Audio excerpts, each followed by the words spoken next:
The old woman held a broken bowl and wanted to sell it for $5,000. She even claimed that it was her family's heirloom. She would not have sold it unless absolutely necessary. The young man found the old woman's words sincere and not at all like those of a scammer. He gave her his entire monthly salary. It was precisely this act of kindness that set him on a path to an extraordinary life. After receiving the money, the old woman handed the broken bowl to the young man. Then she left in a state of melancholy. Only then did the young man carefully scrutinize the bowl. Suddenly, a beam of golden light shone into his eyes. It enabled him to obtain golden eyes. Seeing several lines of faint characters appear on the broken bowl, the young man immediately became curious about its origin. He hurried home to clean the bowl thoroughly. Sure enough, ancient imperial inscriptions appeared on the back of the bowl. Although the bowl was somewhat damaged, this type of imperial porcelain could still fetch hundreds of thousands of dollars. So he took the bowl to an antique market for an expert appraisal. Unexpectedly, he discovered that his friend had been extorted by a bully shop owner. The bully claimed that his friend had ruined the feng shui of their shop. He forced his friend to buy the shop. Soon, both of them were dragged into the shop. Using his golden eyes, the young man saw that there were 2 jars hidden in the shop's backyard. These were the legendary cellars, any one of which could casually be dug up and be worth millions of dollars.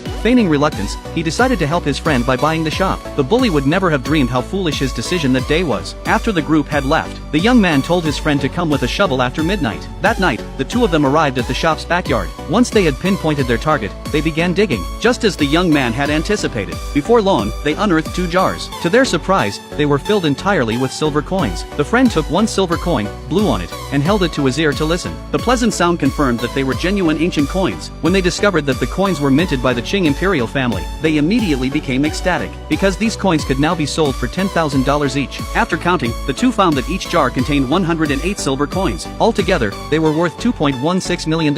It seemed that the young man had now secured his initial capital. They would now have the confidence to attend the gemstone appraisal conference. The next day, the 2 attended the conference. Very quickly, the young man set his sights on some of the stones. He merely glanced at one with his golden eyes, and discerned that the ordinary stone contained raw material for golden jade. He advised his friend to bid on that stone. Initially, the friend was very worried about incurring a loss. Others also mocked the young man for being too young to distinguish between genuine and fake. But in the end, the friend trusted the young man's judgment, and bought the stone for $300,000. Subsequently, the young man spotted a block of raw green jade nearby. As soon as he secured that stone, his friend pulled him over. At that moment, the friend's stone was being cut. The friend was extremely nervous, fearing a loss. But when the stone was split open, everyone was stunned. The stone revealed a very rare raw material of golden jade. The friend was overjoyed by the sight. Just as they were about to continue cutting the stone, a female CEO, planning to enter the jade industry, approached. She believed that the stone could be crafted into a bracelet and a pair of earrings, so she offered $2 million to buy the stone. However, the young man refused to sell it. Other buyers then started bidding against the female CEO. Eventually, the female CEO raised her offer to $5 million. The